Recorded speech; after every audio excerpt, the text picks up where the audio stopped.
TV7 Israel News is made possible thanks to your generous donation. Shalom, Erev Tov, good evening. Welcome to our daily TV7 Israel News Bulletin, broadcast from Jerusalem. The Islamic Revolutionary Guards Corps continues to launch indiscriminate ballistic missile fire towards Israel and many other countries throughout the Middle East. U.S. President Donald Trump asserts he will not accept anything less than Iran's unconditional surrender. And the Ayatollah Regime announces the appointment of Mojtaba Khamenei, son of Ali Khamenei, to assume his father's mantle as Supreme Leader of the Islamic Republic. Iran's Islamic Revolutionary Guards Corps has launched 7 ballistic missiles with cluster payloads towards Israel's densely populated center region overnight, striking at civilian neighborhoods in the cities and towns of Yehud, Or Yehuda, Holon, and Bat Yam. As a result, 1 man was killed and 2 others sustained critical injuries by shrapnel.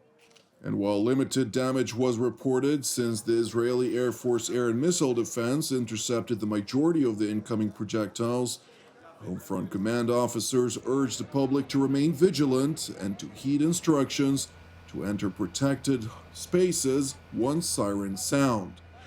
Meanwhile, Israeli opposition leader Yair Lapid visited the location that was struck by one of the cluster munitions that claimed the life of an Israeli civilian. I want the international media to look around you. Do you see any military facilities around you? The Iranians are targeting civilians. They are targeting civilians in purpose. What they're trying to do is to move this war from a war between armies to a war against civilians. This is the exact difference between a democratic country that is fighting for its life like Israel and a terror regime that is just trying to kill innocent people. They killed tens of thousands of their own people in January. Now they're trying to kill Israelis. We are standing united against the Iranian regime, against this existential threat, and we will not stop until the ballistic missiles program will be gone, until the nuclear program will be obliterated. This is what we do. This is a just war in the 21st century. A war with a moral clarity is a rarity, but this is the one. We have to fight this regime until it's gone. IDF spokesman Brigadier General Efi Defrin expanded on progress vis-a-vis Operation Roaring Lion. In Iran, we continue to deepen the damage to the terrorist regime and hit many targets. Now we can say that in a powerful attack, we destroyed the Revolutionary Guards Air Defense Headquarters. From the headquarters that was destroyed, the regime directed the firing of missiles and UAVs towards the rear of the State of Israel and the countries of the region. The image that is now shown on the screen and revealed for the first time shows Amir Ali Khamenei, the former air defense commander of the Revolutionary Guards who was eliminated in Operation Rising Lion. From the headquarters where he was photographed, he directed and led the issuance of terrorist instructions. We attacked the building and destroyed it. I can now confirm that in an earlier strike this week, we attacked and eliminated in the heart of Tehran the designated head of the Iranian terrorist regime, Abu al-Qasim Babayan. As part of his role as head of the regime's emergency command, he was responsible for coordinating between the regime's organs and promoting terrorist actions against the State of Israel. We attacked him, and we will also attack whoever comes after him.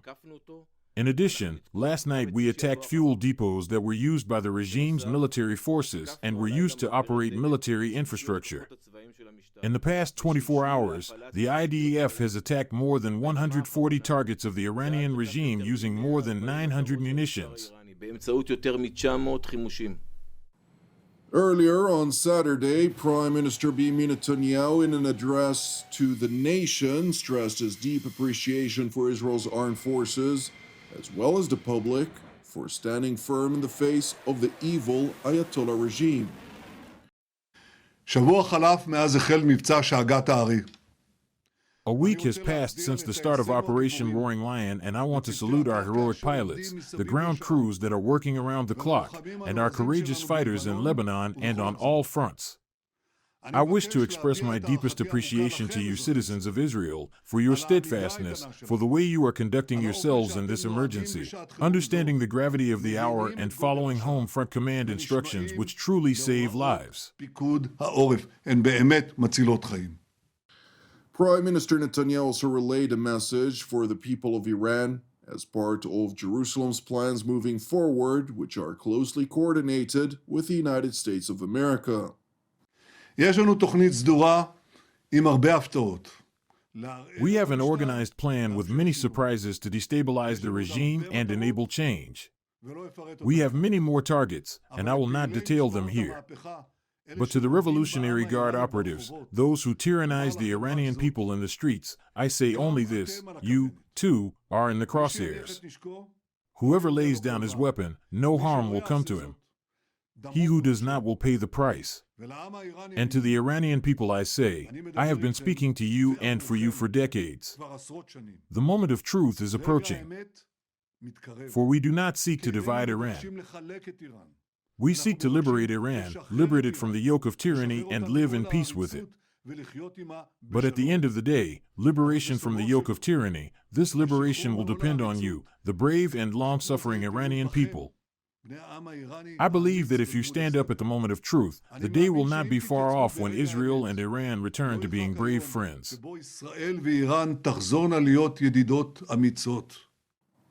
The Israeli Prime Minister further stressed his deep appreciation for President Donald Trump, who is seemingly demonstrating historic leadership.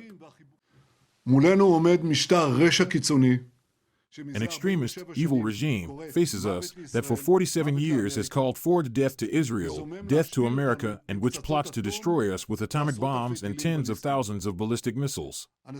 President Trump understood the magnitude of the danger to the United States and the entire world long ago. I will tell you that when I met him in Florida, a few months before he was elected to his second term, the first thing he said to me was, "Bibi, we must at all costs prevent Iran from obtaining nuclear weapons." I would like to thank my friend, President Trump, for the historic leadership he is demonstrating, for the brave friendship between us, and for the alliance, which is stronger than ever, between the United States and Israel that we are both leading.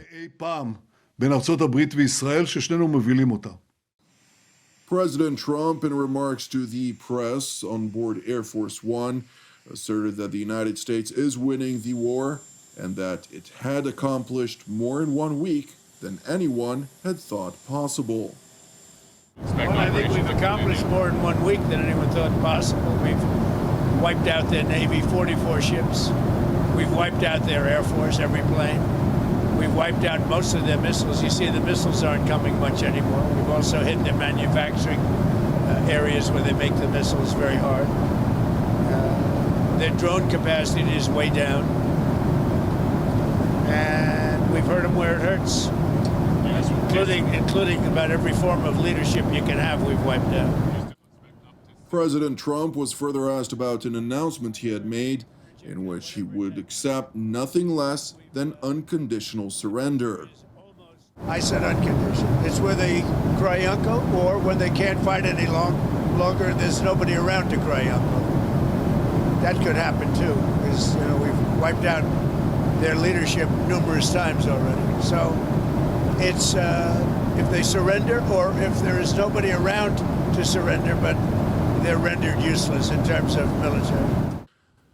Meanwhile, in Tehran, the son of the Islamic Republic's slain supreme leader, Ayatollah Ali Khamenei, namely Mojtaba Khamenei, has been elected to replace his father.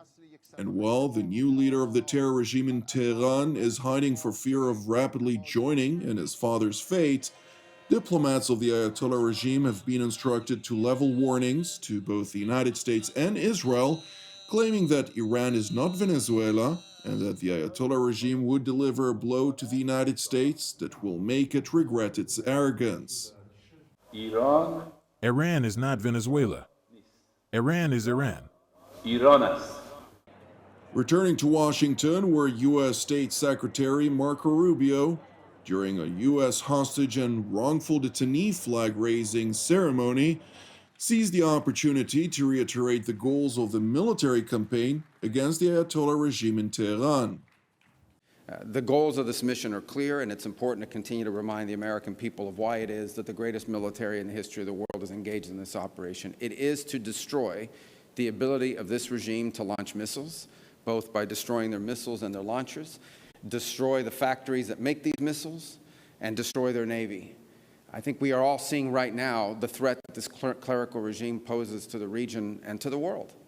They are trying to hold the world hostage. They are attacking their neighbors. They are attacking neighboring countries, their energy infrastructure, their civilian population. They're attacking embassies. This is a terrorist government. This is a terroristic regime.